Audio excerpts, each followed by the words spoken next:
नमस्कार, India daily live देख रहे हैं आप और मैं हूं आपके साथ Shivam Dubey. India daily live के बेहद खास बुलेटिन भारत डेली लाइव में आप सबका बहुत बहुत स्वागत। बुलेटिन की शुरुआत करेंगे और रुक करेंगे पहली खबर की ओर। दिल्ली की मुख्यमंत्री रेखा गुप्ता आज राष्ट्रपति भवन में भारत की राष्ट्रपति द्रौपदी मुर्मू से उन्होंने शिष्टाचार भेंट की और यह मुलाकात ऐसे समय में हुई जब दिल्ली में भाजपा सरकार अपने 1 वर्ष का कार्यकाल पूरा कर रही है।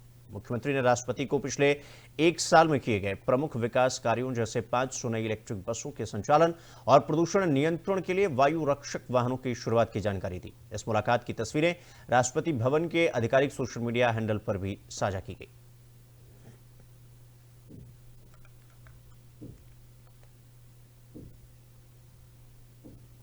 तो संभल में सरकारी जमीन पर अवैध रूप से बने दारुल उलूम मदरसे को प्रशासन ने धाराशायी कर दिया और कार्रवाई चंदौसी तहसील प्रशासन और 4 थानों की पुलिस पीएसी जवानों की सुरक्षा में की गई।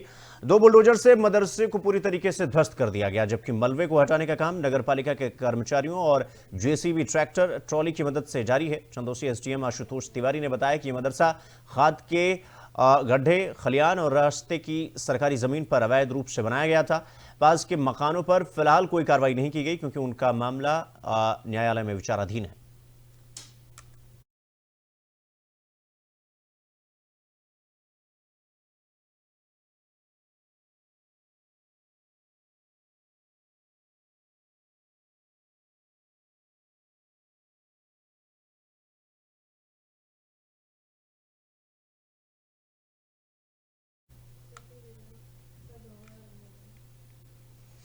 तो देहरादून में विभिन्न संगठनों से जुड़े कार्यकर्ताओं ने अपनी मांगों को लेकर सचिवालय की ओर कूच किया। आंगनबाड़ी, भोजन माता, आशा वर्कर, सीटू और ऑटो चालक संगठनों के लोग शामिल रहे इसमें। और प्रदर्शनकारियों ने प्रदेश में न्यूनतम वेतन 26,000 रुपए किए जाने, मानदेय बढ़ाने, रोजगार स्थिरता और ऑटो किराया और परमिट जैसी मांग पर जोरदार नारेबाजी के साथ अपनी मांग उठाई। प्रशासन ने स्थिति को नियंत्रित करने के लिए भारी पुलिस बल को तैनात किया, लेकिन आंदोलनकारियों ने चेतावनी दी है कि अगर उनकी मांगों पर सकारात्मक निर्णय नहीं लिया गया तो फिर आंदोलन और तेज किया जाएगा।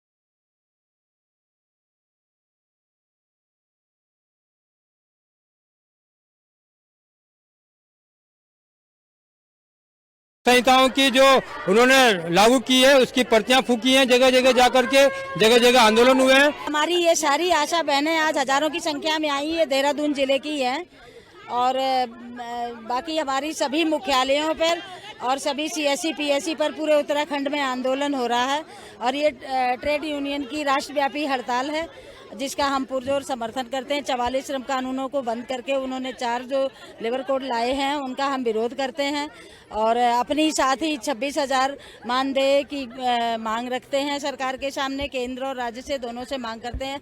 साथ ही पुष्कर धामी जी को, माननीय मुख्यमंत्री जी को मैं एक बात कहना चाहती हूँ कि आप इतना झूठ क्यों बोलते हैं? ऐसे आप महिलाओं के साथ झूठ बोले। 3 मार्च 2024 में इन्होंने हमारी आशा, आंगनबाड़ी और भोजन माता के साथ वार्ता हुई थी। उस वार्ता में ये कहा था कि हम जल्दी ही कमेटी गठित करके और आपकी मांगों को विचार करेंगे और जल्दी ही पूरा करेंगे। आप लोग सड़कों पे मत उतरा करो, ये कहा था। तो हमने कहा सर आप समय समय पर हमारा मेहनताना देते रहें तो हम सड़कों पर क्यों उतरेंगे, हमें कोई शौक थोड़ी है।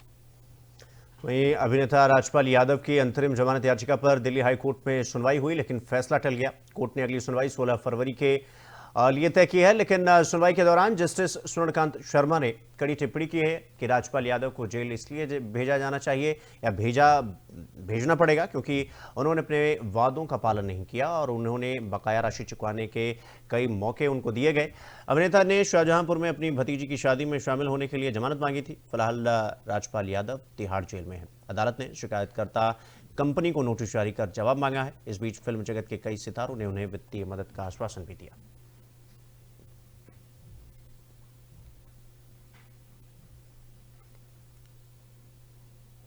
तो वहीं राजस्थान के डिडवाना में सरकारी स्कूल और सार्वजनिक चौक की जमीन पर कब्जे का मामला लगातार तूल पकड़ता जा रहा है।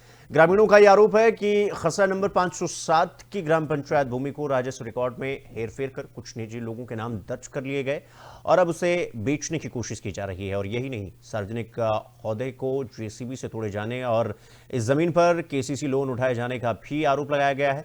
बड़ी संख्या में ग्रामीणों ने जिला कलेक्ट्रेट को ज्ञापन सौंपकर राजस्व रिकॉर्ड में सुधार और दोषियों के खिलाफ सख्त कार्रवाई करने की मांग की है। साथ ही साथ ये चेतावनी भी दी गई है कि समय रहते कदम नहीं उठाए गए तो फिर आंदोलन किया जाएगा। समाज लोग उपस्थित हुए हैं श्रीमान कलेक्टर साहब के यहाँ, और कलेक्टर साहब के प्रतिनिधि को हम सभी ग्रामवासियों ने मिलकर के आज ज्ञापन दिया है। मामला क्या है कि मेघवाड़ा समाज का ग्राम ठाकरियावास में 50-55 साल पहले का तो एक ओहदा बना हुआ है और पानी का, और वो पुराने टाइम हमारे ग्राम पंचायत पालोड़ थे, उसके सरपंच लालाराम जी डाला के हाथ से बना हुआ है। और उसके बाद एक पानी का कोठा मेघवाड़ समाज के लिए बना था, वो उस टाइम घासीराम जी सरपंच हुआ करते थे, उनके हाथ से बना हुआ है। और उसके बाद वहाँ खेली भी बनी हुई है। इन सबको एक धर्मशाला, इन सबको एक ग्राम के मोडू राम के वारिसान हैं, उन्होंने बिना वजह तोड़ दिया। और वो कहते हैं हमारी ज़मीन है, जबकि ऐसा नहीं। अगर उनकी ज़मीन होती तो वो बढ़ने नहीं देते।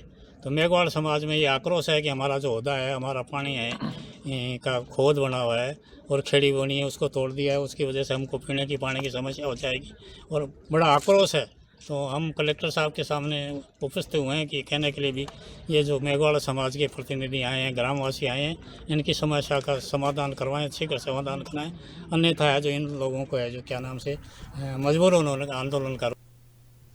रुक करेंगे अगली खबर की ओर। बरेली में 16 साल की किशोरी की गुमशुदगी के मामले में पुलिस ने लंबी और गहन जांच के बाद दोहरे हत्याकांड का चौंकाने वाला खुलासा किया है। दरअसल आरोपी सलीम हुसैन और आसिम और डॉक्टर बंगाली को गिरफ्तार कर न्यायालय में पेश किया गया। ये कार्रवाई वरिष्ठ पुलिस अधीक्षक बरेली के निर्देशन में चलाए गए अभियान के तहत की गई। सितंबर 2025 में कैलाश नदी किनारे गन्ने के खेत में बरामद अवशेषों की डीएनए रिपोर्ट ने पुष्टि की है कि ये किशोरी के ही हैं और इस मामले में आरोपी फरार थे और पॉलीग्राफ टेस्ट से पहले ही उन्हें गिरफ्तार कर लिया गया। जांच में यह भी खुलासा हुआ कि आरोपी का जुड़ाव 2017 में डॉक्टर की पत्नी की हत्या से भी जुड़ा हुआ था। लड़िया से संबंधित है, जहां मुकदमा अपराध संख्या 9/25 वादी अजीज अहमद के द्वारा अपनी 16 वर्षीय पुत्री के गुमशुदा हो जाने के फलस्वरूप अज्ञात के विरुद्ध लिखाया गया था, जिसमें मुकदमा अपराध संख्या 9/25 अंतर्गत धारा 137(2) BNS ये 8 जनवरी 2026 को थाना कुलड़िया में दर्ज किया गया था। इस मुकदमे की विवेचना एसआर केस में तरमीम हो गई, जब काफी दिनों बाद नियमानुसार गुमशुदा की तलाश करते हुए उसकी बरामदगी नहीं सुनिश्चित हो पाई। फिर इसकी विवेचना तत्कालीन प्रभारी निरीक्षक राजबली सिंह द्वारा ग्रहण करके और गहनता से की जानी प्रारंभ की गई। इसी दौरान इसमें वादी ने हैबियस कॉर्पस डाल दिया माननीय हाईकोर्ट में, और जिसमें एसएसपी सर और मेरे द्वारा विवेचनात्मक प्रगति से जाके माननीय हाईकोर्ट को अवगत कराया गया। इसी दौरान इसमें 5 टीमें लगाई गई थी, जो सतत प्रयत्न के बाद आज 13 महीने। तो हरिद्वार कुंभ मेला 2027 में 12 करोड़ से ज्यादा के निर्माण कार्य होने हैं और जिनमें से 22 निर्माण कार्य फिलहाल धरातल पर चल रहे हैं। और इस बार कुंभ मेले में मेला प्रशासन क्राउड कंट्रोल और ट्रैफिक कंट्रोल के लिए एआई तकनीक का भी इस्तेमाल करने जा रहा है, जिसके लिए हरिद्वार स्थित मौजूद मेला कंट्रोल रूम का विस्तार करने का प्रस्ताव भी सरकार को भेजा गया। मेला अधिकारी सोनिका बुधवार को प्रेस क्लब हरिद्वार में आयोजित संवाद कार्यक्रम में शामिल हुई, जिसमें उन्होंने कुंभ मेले के जरिए किए जा रहे तमाम कार्यों के बारे में विस्तृत जानकारी दी। साथ ही पत्रकारों के सवालों और सुझावों को भी सुना। मेला अधिकारी ने कहा कि कुंभ मेला 2027 भव्य हो और यहाँ आने वाले सभी श्रद्धालु अच्छा अनुभव लेकर जाएं, इसके लिए मेला प्रशासन लगातार काम कर रहा है।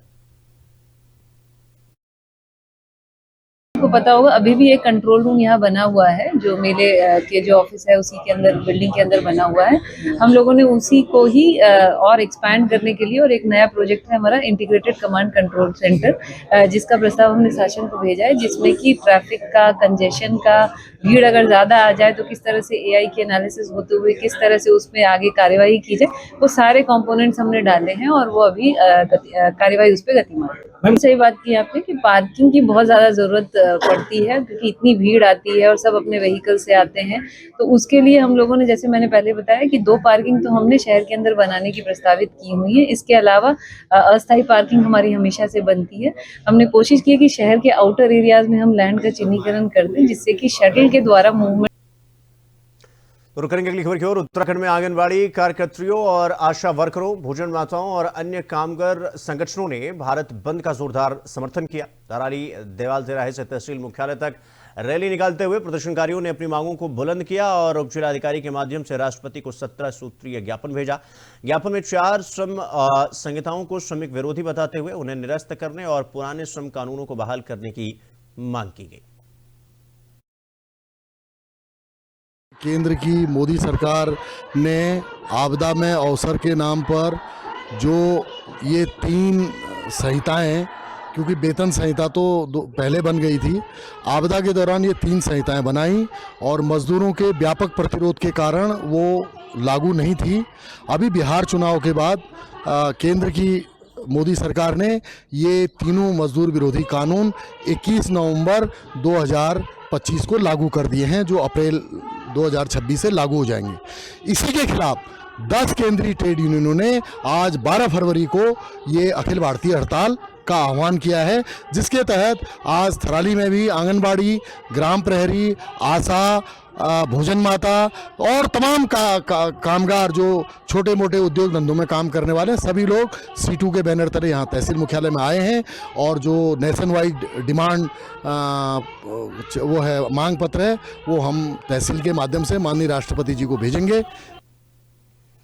तो देहरादून में वन अनुसंधान संस्थान में फॉरेस्ट फायर प्रबंधन को लेकर आयोजित समन्वय बैठक में चौंकाने वाली स्थिति सामने आई। आमंत्रित 31 विभागों और संस्थानों के प्रमुखों में से अधिकांश स्वयं उपस्थित नहीं हुए और अपने स्थान पर अधीनस्थ अधिकारियों को भेज दिया।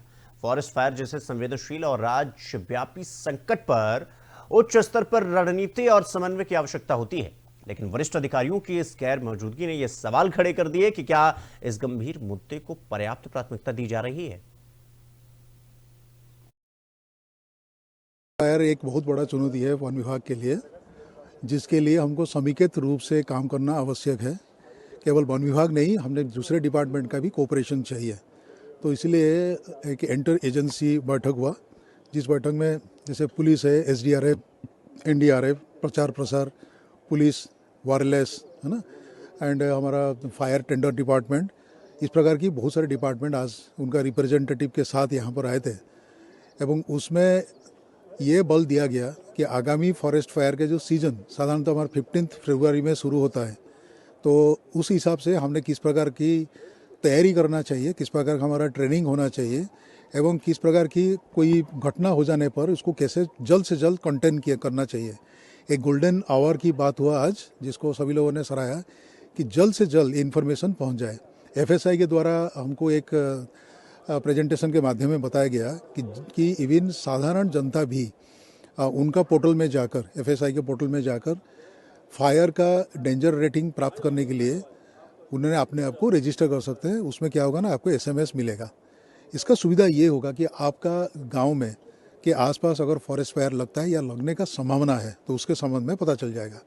तो इससे क्या होगा ना, हमने फॉरेस्ट फायर से जंगल को बचाने के लिए एक बहुत बड़ा तो ऋषिकेश में वन गुर्जरों का अनोखा सम्मेलन आयोजित किया गया, जो उनकी जंगल से जुड़ी संस्कृति और पारंपरिक जीवन शैली को सामने लाता है। इस मौके पर उनके पारंपरिक सेला पर्व का आयोजन किया गया। कार्यक्रम में मुख्य अतिथि पशुपालन विभाग के डायरेक्टर डॉक्टर उदय शंकर ने कार्यक्रम का शुभारंभ किया, जिससे स्थानीय संस्कृति के प्रति सम्मान झलकता है।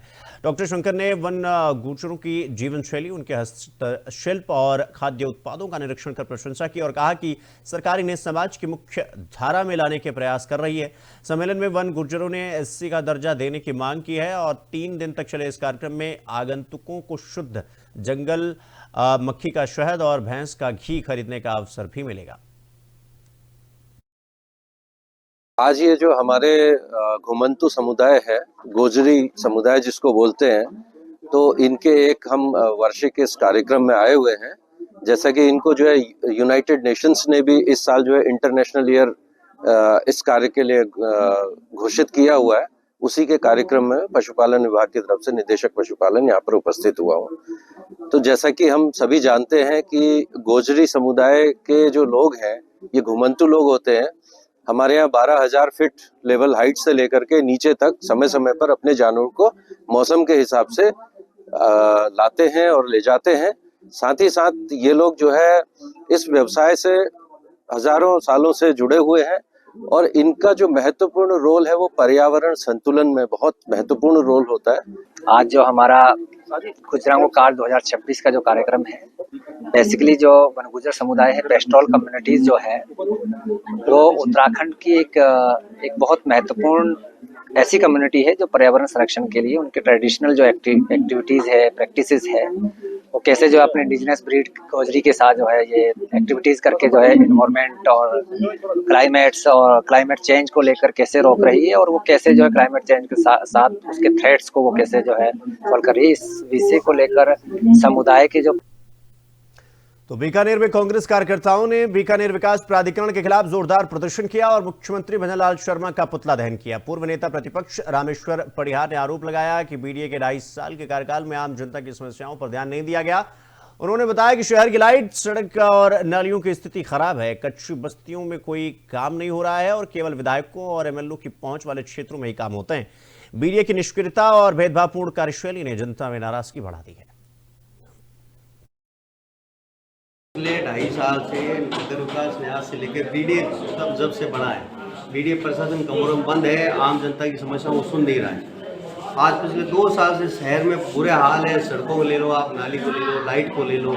और जब से बीडीए बनाया तो लोगों को बहुत उम्मीद हो गई थी बीडीए अच्छा काम करेगा, पर बीडीए कमरे में सिमट के बैठा है। विधायक की या एमपी एमएलए की इनके पास जो अप्रोच होती है उसमें भेदभाव के साथ ही काम करते हैं। कच्ची बस्ती यूआईटी घोषित कच्ची बस्तियाँ हैं, उनमें आज काम नहीं हो रहा है।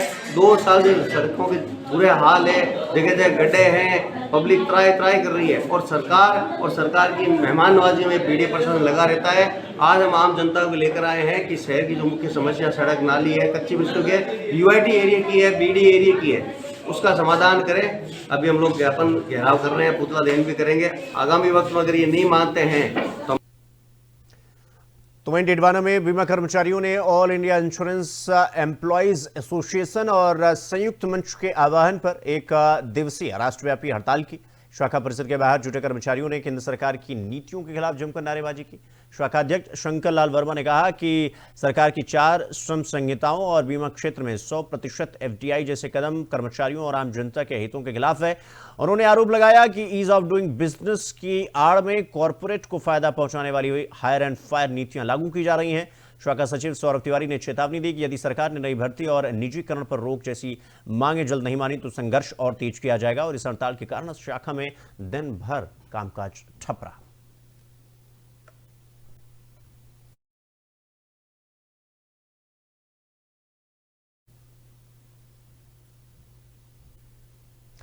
तो इसी खबर के साथ बुलेटिन में फिलहाल इतना ही, लेकिन देश और दुनिया की तमाम बड़ी खबरों को देखने के लिए देखते रहिए इंडिया डेली लाइव। नमस्कार।